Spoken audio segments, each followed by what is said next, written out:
Hello and welcome to the very first episode of Mongolian Democracy through 80 Questions.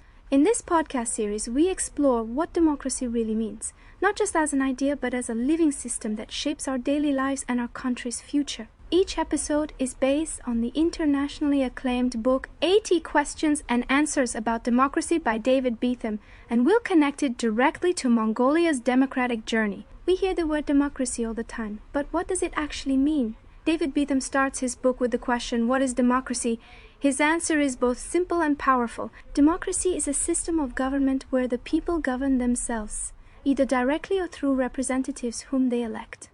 But democracy is much more than just voting once every 4 years. It's about freedom of speech, equal rights, government accountability, citizen participation, and rule of law. In short, democracy means government by the people and for the people, where citizens don't just choose leaders but can question, challenge, and replace them if necessary. Now let's turn to our home, Mongolia. How did democracy begin here?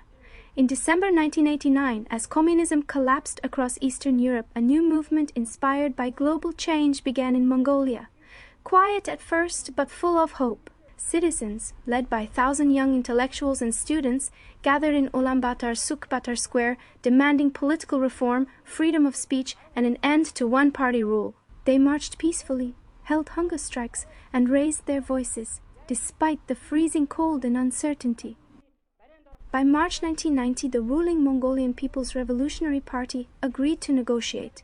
In July 1990, Mongolia held its first multi-party elections.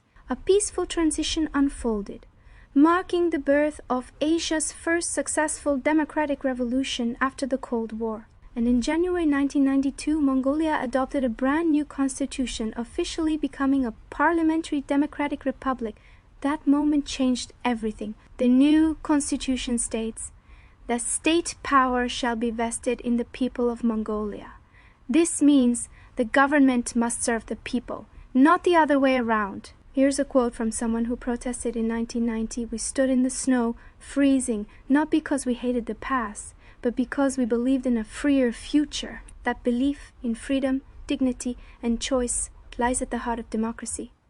So, what is democracy? It's not just elections, it's a way of life, one where people have rights and governments have limits. Mongolia's story shows that even in the coldest winters, people can rise up and rewrite their destiny. From the steps of Sukbatar Square to today's democratic institutions, the spirit of 1989 still shapes Mongolia's future, proud, peaceful, and free. In the next episode, we'll explore the core features of democracy, what makes it real, strong, and lasting. Follow us and stay tuned. The story of Mongolian democracy is just beginning.